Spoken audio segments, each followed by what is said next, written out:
Hello, knowledge seekers! In this episode of 20-Minute Books, we delve into the poignant memoir, The Sun Does Shine, How I Found Life and Freedom on Death Row, by Anthony Ray Hinton. This profoundly moving book, co-written with Lara Hardin, is a testament to the triumph of the human spirit in the face of grave injustice. In 1985, Hinton, an innocent black man from Alabama, was sentenced to death for 2 murders he did not commit. His harrowing journey offers an intimate glimpse into his 3-decade-long struggle on death row and his unyielding faith in his own innocence. Challenging the institutional biases of the American justice system, The Sun Does Shine is an audacious fight for truth and a beacon of hope in the shadows of despair. This book is a must-read for advocates of social justice, those passionate about addressing racial inequality, or anyone seeking inspiration from a man who turned his darkest hours into a shining testament of resilience, friendship, and love. Since his exoneration, Hinton has dedicated his life to campaigning against the death penalty, while co-author Lara Hardin is known for her work with luminaries like Archbishop Desmond Tutu. Together they have woven a narrative of poignant resilience that will resonate with readers long after the last page is turned.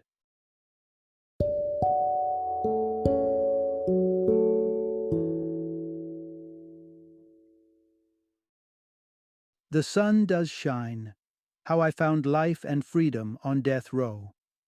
Introduction. Uncover the awe-inspiring tale of a man's survival amidst a harrowing ordeal of injustice. Back in the scorching summer of 1985 in Alabama, Ray Hinton was tending to his mother's lawn without a shred of fear or guilt plaguing him. His peace was disrupted when the police arrived to arrest him, yet he remained unfazed, secure in his innocence. Little did he know then that freedom would elude him for nearly 3 decades. Even less imaginable was the fact that he would witness his fellow inmates being guided to their end at the electric chair, a chilling sight from his death row cell just 30 yards away. A horrifying prospect that lurked ahead for him, too. Hinton's life is a striking example of a grave miscarriage of justice. As a black man without sufficient resources, he was entrapped in a system riddled with biases. The stark evidence of his innocence seemed to vanish under the weight of a biased initial trial. The following years saw Hinton surviving the tormenting confines of solitary confinement on death row until a relentless lawyer stepped in to wage a long-drawn battle for his freedom. However, amid these soul-crushing circumstances, Hinton discovered unexpected elements of liberty, hope, and life within the gloomy walls of his death row cell. He experienced a profound sense of compassion for his fellow inmates, the magic of his own imagination, and most importantly, the irreplaceable value of hope. Join us in this episode as we delve into how Hinton mentally transcended the oppressive bounds of his cell, how ideological differences melted away in the face of shared destiny on death row, and how Hinton remarkably chose the path of forgiveness over resentment. Part 1. A Childhood in Alabama, a tale of racial prejudice and simmering tension. As the 1970s dawned in Alabama, Hinton and his friends were about to set foot in a predominantly white school for the first time, thanks to the abolition of segregation laws. Yet, these newfound rights came with a dire warning from his mother. Don't engage with the white girls, keep your gaze lowered, adhere to the rules, and make a beeline for home as soon as school ends. Being a black youngster in Alabama during the 70s was synonymous with enduring relentless racism. Alabama was still grappling with the remnants of deep-seated segregation. It was only at the advent of the decade that black people could step into a diner, sit at the counter, and order food. And even then, it was palpable that the servers were far from comfortable with this societal shift. The lingering shadow of violence, even post the dismantling of segregation laws, marred the 1970s. Hinton recalls an instance when a church was bombed, forcing him and other children to remain confined at home. His mother's constant advice was to run at the sight of a car filled with white men. The hostile atmosphere seeped into his school life as well. During a school basketball match, Hinton set a new school record by scoring 30 points in one half. He expected to hear cheers of Hinton, Hinton ringing in the air. But his elation waned when he noticed that even the opposing team's crowd was joining in the chants. That's when reality struck him. They weren't chanting his name, but a racial slur. His hard-earned pride instantaneously turned to shame. Despite growing up under the specter of racial discrimination, Hinton managed to have a relatively content childhood, owing to his mother's loving care. Nevertheless, he wasn't completely free from mischief. In 1975, Hinton stole a car. As a black individual, hitchhiking was fraught with dangers, and he needed a mode of transportation for work and, of course, to meet women. For 2 years, he managed to drive the stolen car under the radar until he heard that the police were on his tail. A mounting sense of guilt finally overwhelmed him, and following his mother's advice to own up to his wrongdoings, he surrendered himself to the police, serving a term in jail as a result. His confession brought him relief, but jail life was far from easy. The repulsive food, foul-smelling cell, and deprivation of freedom took a heavy toll on him. He resolved that prison was certainly not where he wished to be. Part 2. The chilling tale of Hinton's arrest for unfounded accusations amid blatant racial bias. On February 23, 1985, an assistant restaurant manager in Birmingham, Alabama, was tragically shot twice during a robbery and succumbed to his injuries. On July 3rd, another similar event occurred at Captain D's restaurant, with an employee killed by a gunshot to the head. In the wee hours of July 25th, Quincy's steakhouse manager, Sidney Smotherman, was also shot during a robbery but thankfully survived. Smotherman described the perpetrator as a black man, almost 6 feet tall, weighing around 190 pounds, and sporting a mustache. Ironically, Hinton was at his warehouse job, diligently working the night shift, as confirmed by his supervisor during the attack on Smotherman. Fast forward 6 days, Hinton was innocuously mowing his mother's lawn under the hot summer sun when he noticed 2 white policemen sizing him up, their hands ominously close to their guns. But fear wasn't on Hinton's mind, for he had a clear conscience. However, his tranquility was disrupted as he was abruptly arrested and taken into custody. At the police station, he was asked to sign a blank paper, which the police explained would be typed up later, to record his rights being read to him. Sensing a trap, he adamantly refused to sign. In a shocking conversation, one police officer blatantly stated that he was indifferent to whether Hinton was guilty or not, suggesting that if he hadn't committed the crime, it was likely one of his brothers, an offensive term referring to another black man. The officer listed 5 reasons why Hinton would be convicted: his black identity, the white man who would identify him, the white district attorney, the white judge, and the white jury. The officer completed his deplorable speech with a smug smile. As the trial loomed, the scales of justice seemed heavily tilted against Hinton. The police found an old, unused gun that belonged to Hinton's mother. He observed a neighbor witnessing a police officer examining the gun, stuffing a cloth into its barrel, and retrieving a dust-clogged cloth. Despite Hinton knowing that the gun hadn't been fired in 25 years, the police forensics claimed that the bullets retrieved from the 3 crime scenes corresponded to this gun.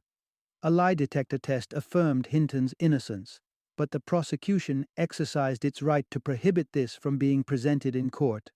Finally, Smotherman mistakenly identified Hinton from a photo lineup.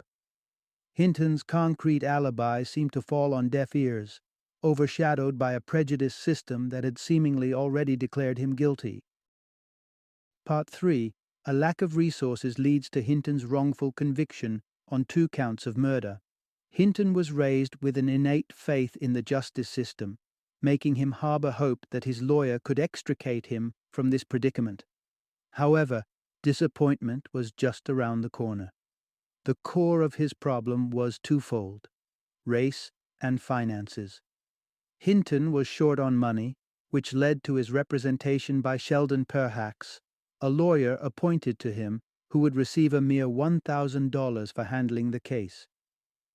Perhaps murmurs about not having gone through law school to deal with pro bono work did not escape Hinton's ears. When Hinton professed his innocence to Perhacs, his reply was disdainful. According to him, "Y'all always claim innocence." It was clear to Hinton that Perhacs was using y'all as a racially charged term referring to black people.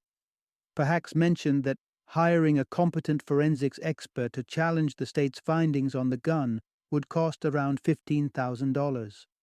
Since this was an unaffordable sum, they resorted to appointing the best expert they could afford, Andrew Payne. Payne conducted tests and concluded that the bullets did not match Hinton's mother's gun. However, during the prosecution's cross-examination, Payne's credibility crumbled. He was forced to confess that he was unfamiliar with the specific comparison microscope available at the forensics laboratory and had difficulty even sighting the bullet. To add insult to injury, under rigorous questioning by the prosecutors, Payne had to admit that he had only one eye. Reggie White, a witness holding a personal grudge against Hinton, committed perjury to seal Hinton's fate. Years ago, Reggie had asked a girl out who had preferred Hinton over him.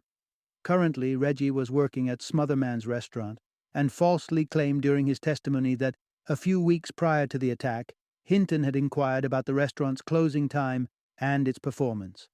Reggie was offered a $5,000 reward for assisting in catching the culprit, but surprisingly, no one questioned the ethical validity of this financial incentive during the trial.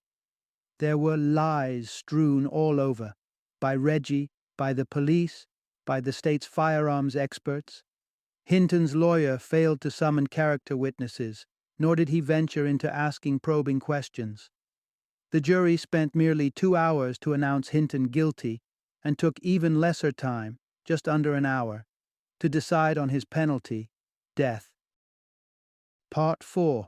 Death Row. An existence marked by indignity and imprisonment. On December 17, 1986, Hinton was yanked out of his county jail cell. After a thorough strip search, he was restrained with chains and cuffs around his ankles and wrists and then escorted on a 3-hour drive to Holman Prison.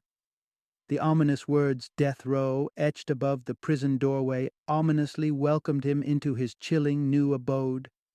Hinton's cell, a claustrophobic space of 7 feet by 5 feet, housed a metal toilet, a metal sink, a bed, a shelf, and a solitary copy of the King James Bible. Nothing more, nothing less.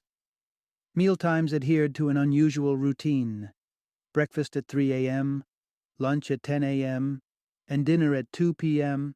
Breakfast comprised powdered eggs, a stone-hard biscuit, and a dollop of a jelly-like substance.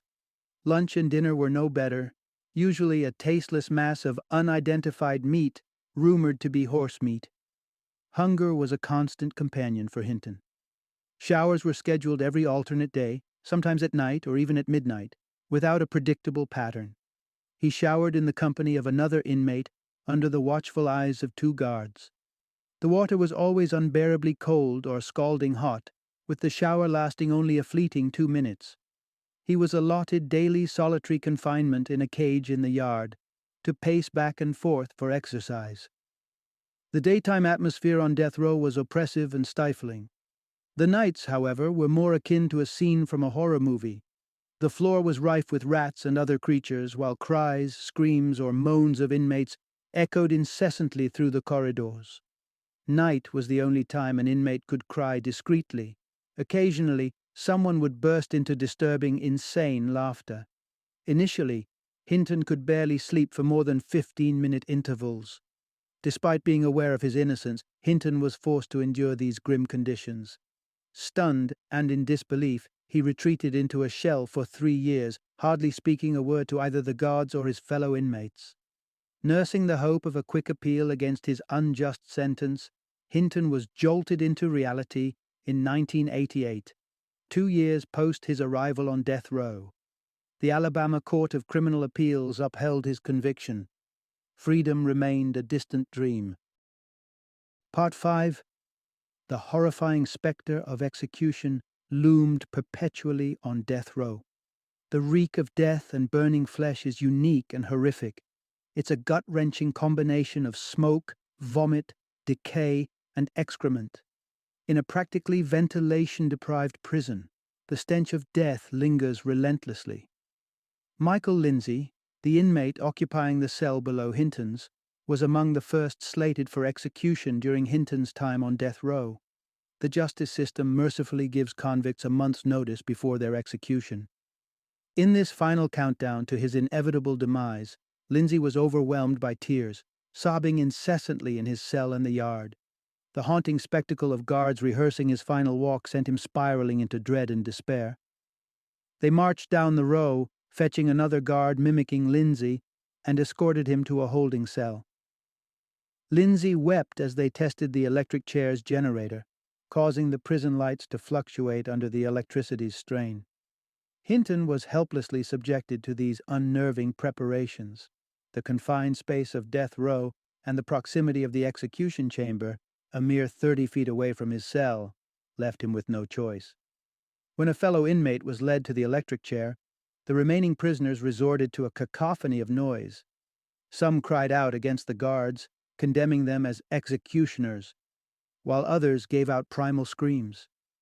For Hinton, it was about letting the condemned man hear the chaos, to know that even in his most terrifying moments, strapped to the chair with a black hood over his head, he wasn't alone.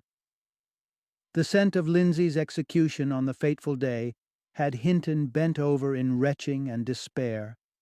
The sight of Hinton's reaction elicited laughter from a guard who taunted him that someday everyone would be subjected to the odor of his execution too. On June 19, 1989, Hinton received disheartening news from his lawyer, Perhacs, through a letter. His appeal for a retrial had been rejected, and Perhacs could no longer continue being his legal representative. From where Hinton stood, justice seemed like a distant mirage. Part 6.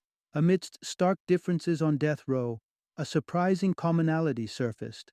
Confined within the high walls of a death row cell, one is often oblivious to the personal histories of other inmates. During one such day, Hinton was taken aback upon discovering a horrifying truth about a fellow inmate he had come to consider a friend. This inmate, Henry Hayes, was responsible for the most recent lynching of a black individual in the United States.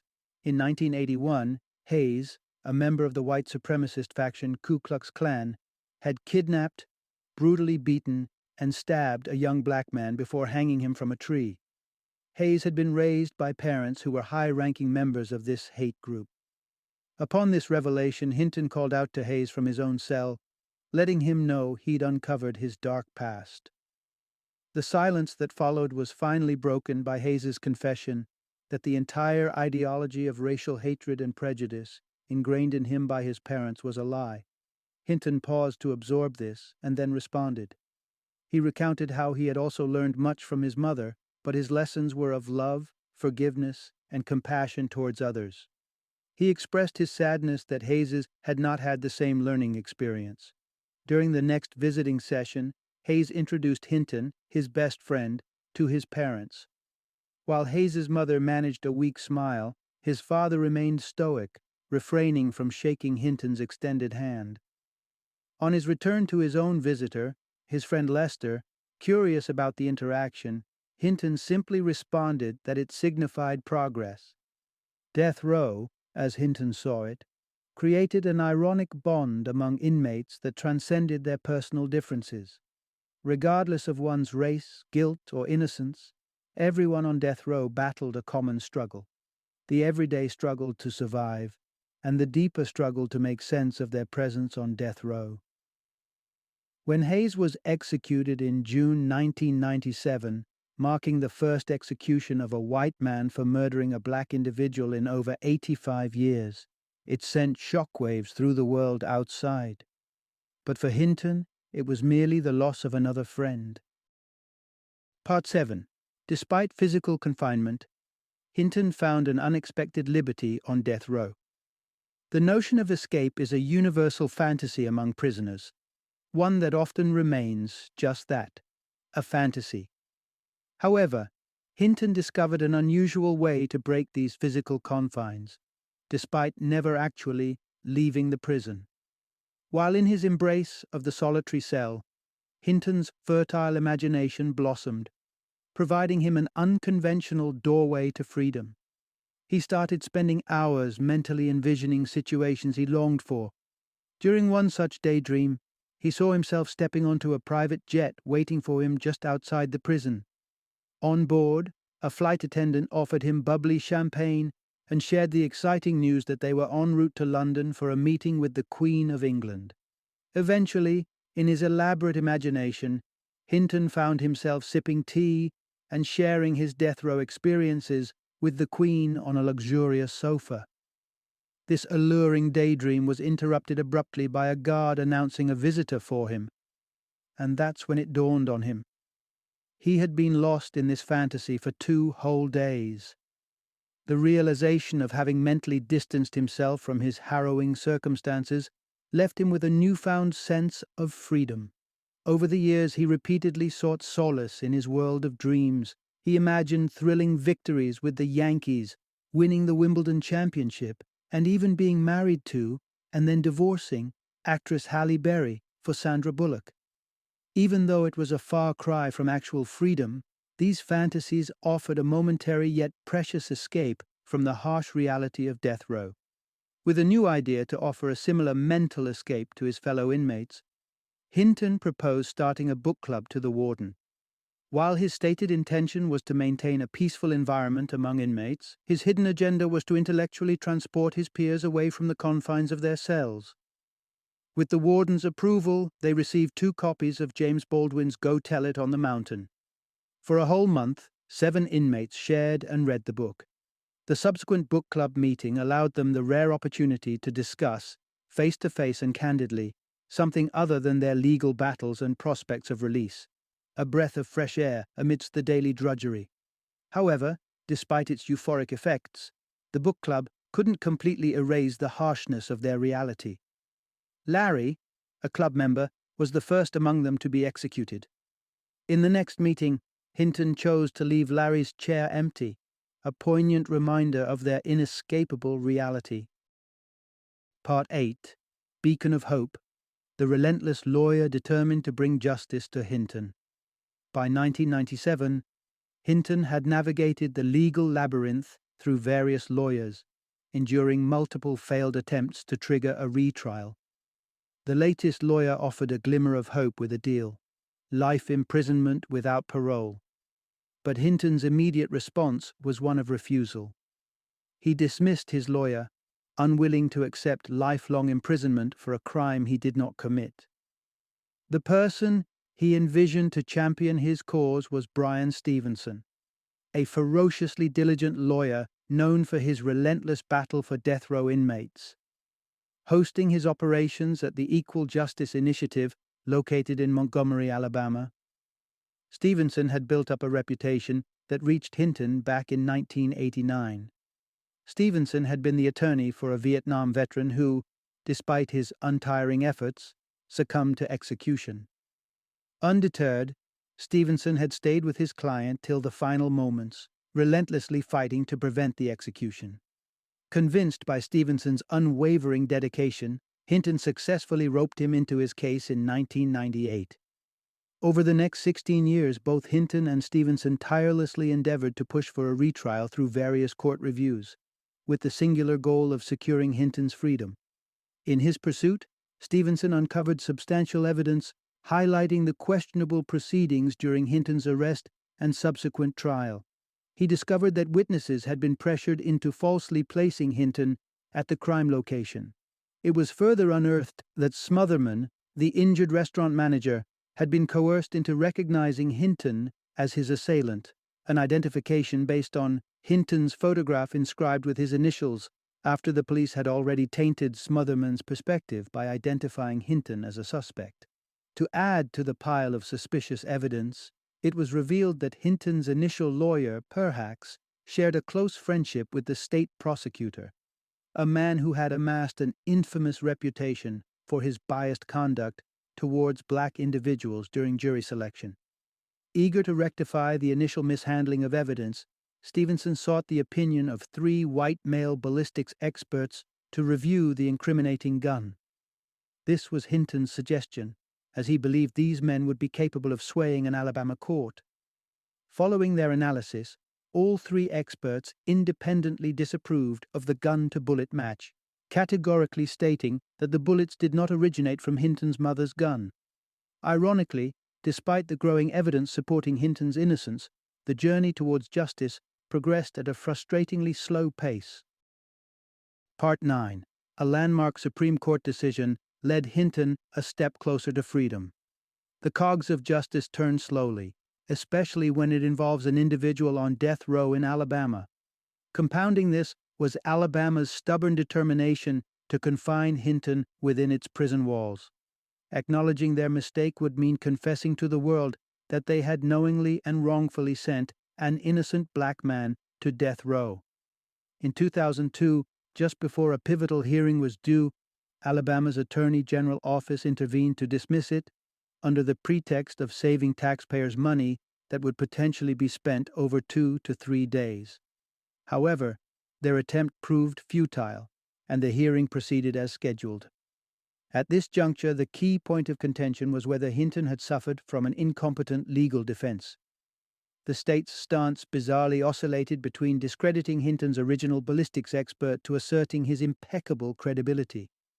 By doing so, they strived to establish that Hinton's original defense was strong, diminishing the need to consider the new set of experts that Stevenson had brought on board.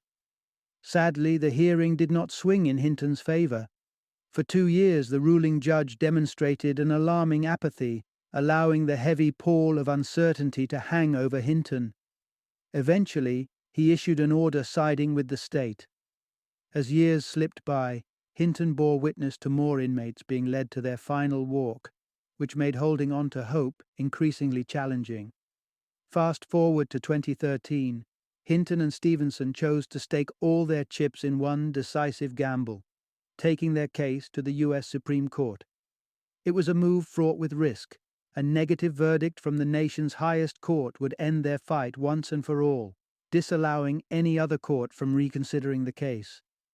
Despite the potentially dire consequences, Hinton decided to move forward, unwilling to languish for another decade fighting through lower courts. In October 2013, Stevenson took the bold step of filing at the Supreme Court, their last shot at justice. 4 months later, in February, Stevenson delivered the heartening news over a phone call with Hinton. The Supreme Court had unanimously ruled that Hinton's initial attorney had grossly failed him, thus mandating the state courts to re-examine the impact of these shortcomings on the original trial. While this ruling did not signal the end of Hinton's protracted ordeal, it brought with it a renewed spark of hope for a brighter future. Part 10. The sun finally shines for Hinton as the state revokes his charges. By February 2015, Hinton had spent an agonizing 29 years in the solitary confinement of a death row cell at Holman Prison, a muted spectator to 54 individuals embarking on their final journeys past his cell door. In anticipation of his retrial, he was transferred back to county jail. As he exited his dreaded cell, Hinton couldn't contain his excitement. He shouted to his fellow inmates, heralding his imminent departure. Celebrations are rare on death row, but for Hinton, the recent days had been spotted with moments of joy. He had gifted his television, books, food, and spare clothes to the inmates. And now, he made a declaration filled with optimism, echoing through the prison halls. He had endured for 30 long years to reach this point. His fellow inmates shouldn't lose heart even if it took 31 or 32 years for them. In response, the inmates echoed his name, banging on their cell bars, chanting, "Hinton! Hinton!" This moment transported Hinton back to his high school basketball games, drawing a stark contrast from the time when racial slurs were hurled at him instead of his name. It offered a poignant reflection on his life, brimming with a chaotic blend of tragedy, grief, and joy. Back in the county jail, Hinton patiently waited months for his retrial, grappling with more delays. In a ludicrous turn of events, the district attorney's office misplaced the gun and bullets from the original case and falsely accused Stevenson of theft. This underscored the state's unyielding stance against Hinton's liberation. Eventually, an ecstatic phone call from Stevenson brought the long-awaited good news. The state, without notifying anyone, filed papers stating they were revoking Hinton's charges. He was scheduled to return home on the upcoming Friday. Overwhelmed by emotion, Hinton crumpled to the floor, weeping tears of relief. On Friday, April 3rd, 2015, dressed sharply in a black suit gifted by Stevenson, Hinton finally stepped out to embrace his freedom. He hugged his best friend Lester and shared tender moments with his nieces and sisters. As he took in the multitude of faces surrounding him, he reveled in the realization that none of them could dictate his actions. At last, he was free. Thank Part 11. Emerging into the world, Hinton grapples with his newfound freedom and leans into the power of forgiveness. As Hinton's close friend Lester drove him away from prison, he experienced his first brush with a world that had changed dramatically during his incarceration. A woman's voice, suggesting a left turn, startled Hinton, leading him to question where the voice was coming from. Between laughter, Lester explained the workings of the GPS system, one of the many new realities Hinton had to become familiar with after having been cut off from the world for 30 years. His first night at home turned out to be more challenging than he had expected. As he sunk into the plush comfort of his bed, a sense of panic overwhelmed him. Turning to the bathroom for solace, he discovered a strange comfort in its dimensions, remarkably similar to his cell.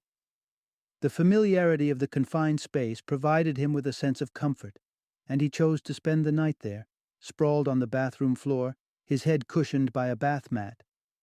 With his past still looming in the background, Hinton began a personal routine that helped him feel secure in his freedom. He purposefully created a daily alibi, ensuring his presence was recorded on security cameras, informing people of his whereabouts, and always saving receipts from his shopping trips. Despite his dark journey, Hinton emerged with a heart embracing forgiveness. The prosecutor who condemned Hinton, fully aware of his probable innocence, authored a book before his death. In it, he accused Hinton of being a shrewd killer, merely based on his appearances. Despite the unfair hand he was dealt, Hinton forgave the prosecutor, his initial lawyer, his judges, and everyone else who contributed to his wrongful conviction. His mother's teachings on forgiveness and his introspective journey on death row instilled in him the transformative power of forgiveness. Death row offered Hinton profound life lessons. It emphasized the value in how we choose to live, whether we opt for love over hate or aid over harm. And the reason these choices matter is because life can take a dramatic turn in just a single moment, catching you completely off guard. Final summary. The crux of the narrative lies here. Hinton's real transgression was being a black man burdened by poverty in Alabama. The state was hell-bent on sending him to the gallows, turning a blind eye towards his innocence, focused solely on his skin color. His unwavering hope allowed him to carve out a life and semblance of freedom while on death row. Yet, the stark truth remains. An innocent man like Hinton should not have had to endure such a dreadful ordeal.